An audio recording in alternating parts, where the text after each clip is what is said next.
अब कुछ सालों के बाद यानी कि 2021 से वहां पर मौजूद है। आखिरकार परसेवरेंस को एक पत्थर या एक रॉक एक इलाके में मिली। ये एक ऐसा इलाका है जिसका नाम है नरित्वा वैलिस। वहां पर साइंसदानों को पता है कि वहां पर पानी जो है वो बहा था।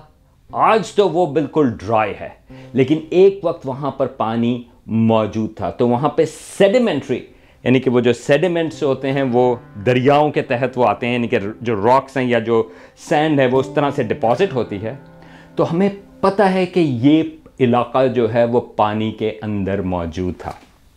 और हमें ये भी पता है सैटेलाइट्स के जरिए कि वहां पर जो मिनरल्स हैं वो गालिबन एक शायद ऐसी चीजें वो प्रोवाइड करें जो हमें जिंदगी के बारे में अगर वहां पर कभी मौजूद थी उसके बारे में हमें पता चल सके।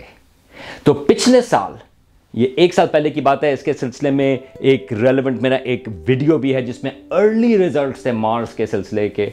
उसमें ख्याल ये था कि एक पत्थर ऐसा मिला है जिसका नाम एस्ट्रोनॉमर्स ने दिया छियावा फॉल्स। वो जो पत्थर है तकरीबन 3 फुट या 2 फुट के बराबर, आप ये सोच सकते हैं, इतना बड़ा पत्थर। उसके अंदर कुछ ऐसे निशानियां मिली जो लगता ये है कि शायद वो निशानियां पुरानी जिंदगी के बारे में हमें बता सके, या शायद वो पुरानी जिंदगी की निशानियां हैं।